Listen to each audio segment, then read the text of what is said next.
6 could be your man according to the serial number you gave. Saw the light. Sorry. We found out that it came from a Texas license plate and that they did that kind of work at the Texas State Penitentiary. Thank you. Thank you, Wes, very much. I really appreciate it. Anytime. Bye-bye. I knew it. I knew it. I was sure of it. You sound like you've won the Irish sweepstakes. Just talking to Wes Knutson on the telephone. He's the guy that covered that Dobson case up there in Boston for one of the wire services. He's got all sorts of contacts. He's been doing a little bird dogging for me. Allison? No, it has nothing to do with her. Not directly, anyway. It's about that buckle I found in Rachel's room, one with the initials JF on it. I had a hunch that buckle was made in a prison metal shop. So Wes has been doing some checking for me. It's the first real lead I've got on Chandler. Now, wait a minute. You say you've got a buckle with the initials JF. How does that give you a lead to Chandler? Because it was made from metal tabs, Dad. The kind of tabs that some states use on their license plates. It had part of a serial number on the back of it. Now, some prisons use these tabs in their metal workshops, discarded metals. That's exactly where this belt buckle was made. In the Texas State Penitentiary in 1956. There were a couple of dozen men in the penitentiary at that time with the initials JF, but only 6 of them worked in the metal shop. One man's name was Jack Forrest. Jack Forrest? I don't recall anybody with that name. No, of course you don't.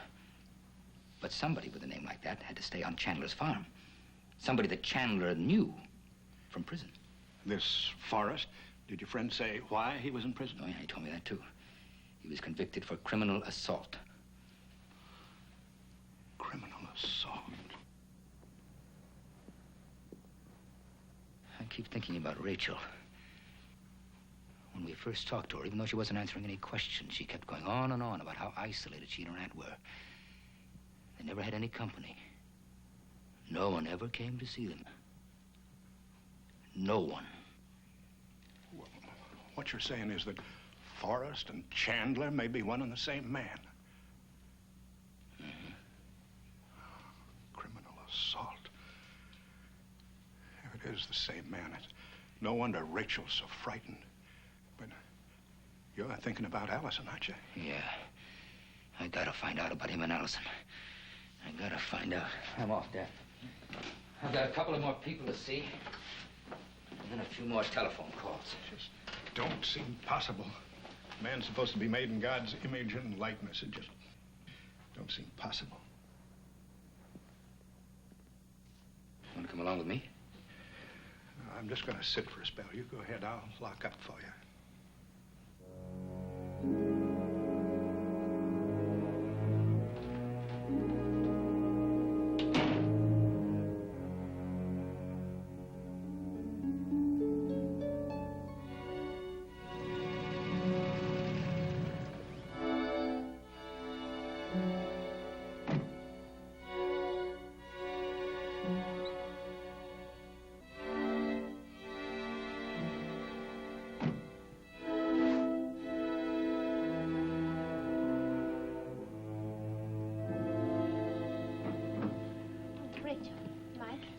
Hello, Connie.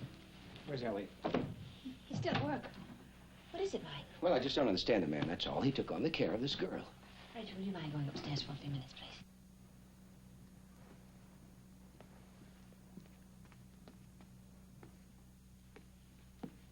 Well, I just don't understand him, that's all. He lets her go wandering around the wharf all night by herself, and then he lets her go running up to Chandler. Chandler? Yes, that's where she went, right after her class. She can't be left alone like this, Connie, without some kind of supervision, that's all. Well, what happened? Nothing happened, but it could have very easily. Connie, you've got to keep her away from Chandler. The man is emotionally disturbed. He's obsessed with the girl. There's no question about that. I don't want him near her under any circumstances.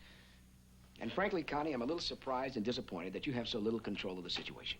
Oh, just a moment, Mike. Rachel may be young, but she's not a child. Why, we didn't feel she had to be chaperoned to class. And we certainly didn't have any idea she had any intention of seeing Chandler. Especially since she's made it very clear she's afraid of him. Why did she go there? I don't know why. I mean, I'm not sure. We're going to have to talk all that out with Elliot. The point is, Connie, the girl isn't mature enough to make certain decisions on her own. I mean, there's no use us pretending that she is. You know, I think maybe we should talk about you for a while. Instead of Rachel. Me? What do you mean?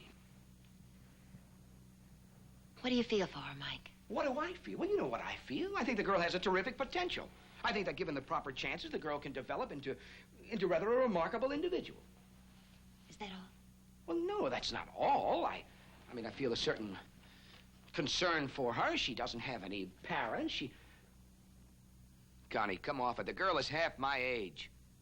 You're old enough to be her father, right? Yes, as a matter of fact, I am. All right, let's say that you were her mother. And you saw that your daughter was becoming, well, involved, so to speak, with me. Now, don't tell me you'd be leading America in song over the idea. Number one, it isn't just someone like you. It's you, Mike Rossi, one of my dearest friends. And number two, I would be worried if she were my daughter. Not because you're older, but because you're more likely to be serious. And I'm not sure she's ready for that. Now, that's exactly what I mean. She's going to feel hurt. She'll feel confused, feel that she's, well, getting cheated out of something. But I have a feeling that she has a need much deeper than that. One that'll never be satisfied by someone who isn't very mature. What makes you think that? I mean, did she say anything? She doesn't need to. I've seen the way she looks at you. I've heard the way her voice changes when she talks about you. And believe me, I've been questioned very thoroughly on the subject. Well, maybe she's just curious, that's all. I mean, she doesn't know anyone here yet. She knows enough.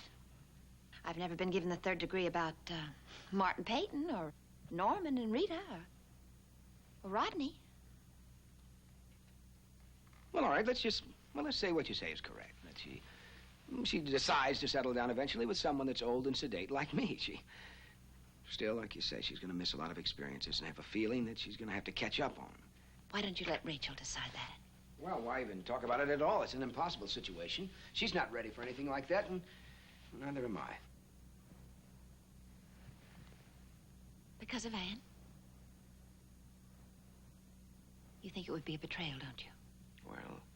You know, when Matthew was born, after Allison left, you told me something.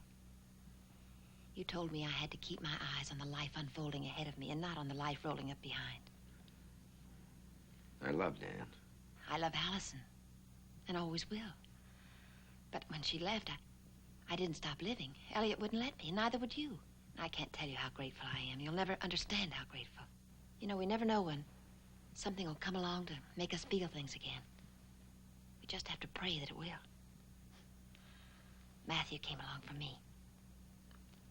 And I think Rachel may have come along for you.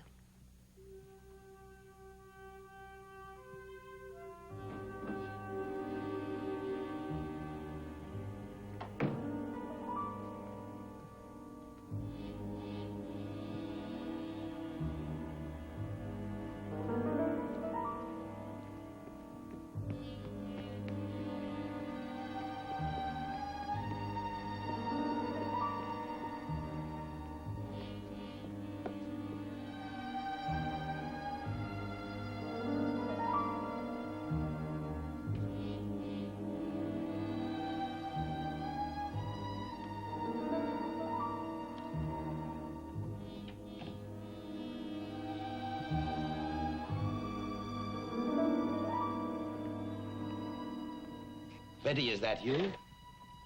Oh, I looked for you downstairs when I came in. I should have knocked. I thought you might like a drink before dinner. That's very thoughtful of you. But not tonight. I've asked Mary to serve a special wine with dinner. Chateau Lucien, 55. It is a very delicate bouquet. One shouldn't intrude upon it. Then I'd better go change. Oh, please don't go. I'll have Mary bring you something. No, I wouldn't want to spoil the Chateau Lucien either. Come here. Now, tell me about your day. What has the lovely Mrs. Corbin doing this beautiful spring afternoon? Or do you agree that April is the crudest month? Do you know Mr. Elliot's poem, The Wasteland? I'm afraid not. Rather somber. I prefer my poems more lyrical. Mr. Peyton, I hope you won't mind if I excuse myself, but I haven't seen Stephen yet, and I do have to change. Of course. Forgive me for keeping you. See you at dinner. Yeah.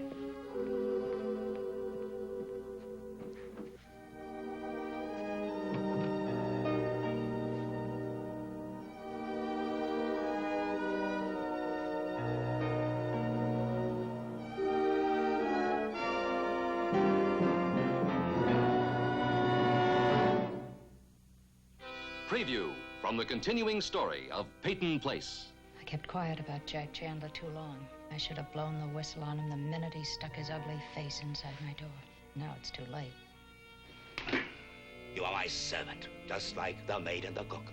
Don't flatter me with your company unless I request it. Why am I always guilty until I can prove I'm innocent? Tell me, what kind of proof do you want from me this time?